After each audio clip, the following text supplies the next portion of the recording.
சென்னையில் நடைபெறுவதாக இருந்த ஓட்டுநர் இல்லா தானியங்கி மெட்ரோ ரயில் சோதனை ஓட்டம் நிறுத்தப்பட்டுள்ளது.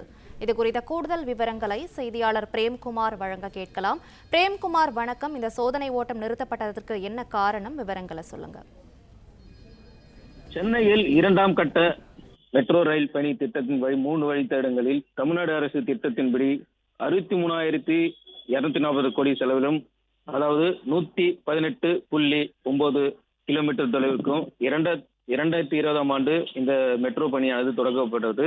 குறிப்பாக இதாவது பூந்தமல்லியிலிருந்து போரூர் வரை தற்போது இன்றைய தினம் சோதனை ஓட்டம், ஆள் இல்லாத மெட்ரோ ரயில் சோதனை ஓட்டம் நடைபெற இருந்த நிலையில, அதாவது மாலை 4:30 மணி அளவில் இந்த சோதனை ஓட்டம் நடைபெறுகிறது. சுமார் 7:30 மணி ஆகிறது. சுமார் 3 மணி நேரமாக தாமதமாக இருக்கிறது.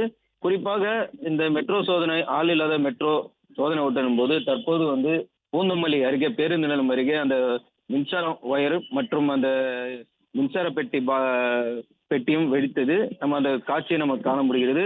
தற்போது அந்த பணியானது, மின்சாரம் வெடிக்கப்பட்ட அந்த பாக்ஸ் மெட்ரோ அதிகாரிகள் பணியை ஈடுபட்டு வருகிறார்கள்.